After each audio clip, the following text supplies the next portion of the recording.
ตัวนี้ฮะInfinix GT 30 Pro unboxing นะ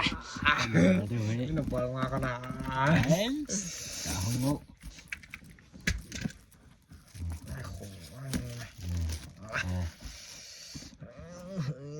GT นะ GT ว้าจานแต่ละโอ้ยตัวเว้ย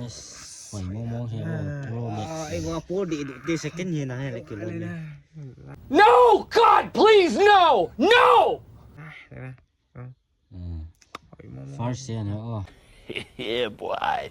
ภายลาปะนาอินพาราปะนาฮังกิปูเฮตานตะระ Stop it. Get some help. ปอบยีหนุ่มกิดตายละเป็นภาษาคิดตั้งจีว่าเปลี่ยนซูอิติใส่ทำว่าเปลี่ยนเถอะนะ30 Pro ปาเฮหอยเราจ้ะอิติใส่อิสวี ภาษาตั้ง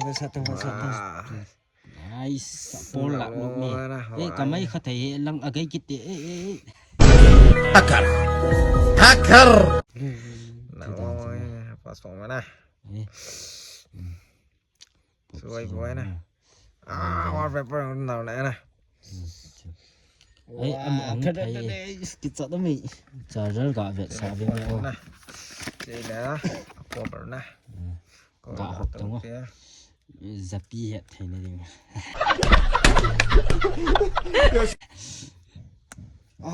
fingerprint on paper screen Nice wow amazing so beautiful Celia Aleha pana box na Celia receipt ni na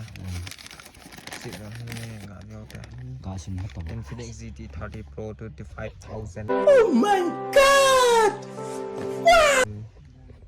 ai cây mang color dark flare in build would give nah 25,000 เสียเลยมาเยอะมินิร์หัวหินนะเสียเลยชาร์เจอร์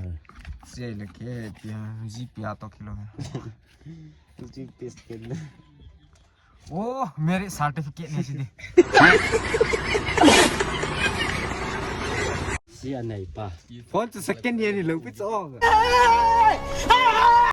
First year เนี่ยอ๋อกันในห้องสาวไอ้ตายนี่สวากับบัวเลยคนละอันโจว่าจอันหอนตายว่าโจไปมหาเนี่ยนะเนี่ยไทยนี่ว่ากับบัวเลยจังหันกิโจว่าอะไรเตไม่กิโจว่า13 Pro Max แล้วก็จะพูดก็กางเกง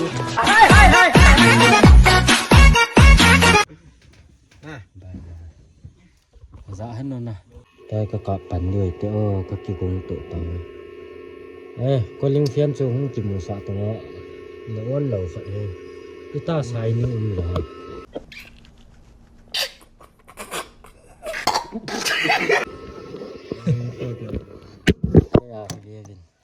kẻ chứ anh là nal gì ha còn lăn không kì gì nè kẻ chứ tê mà Infinix 30 Pro kila masa pinta sih. Huwag lakin 20 Pro Max na. So ani nga azing mo teo unboxing kan boldo. Sinili.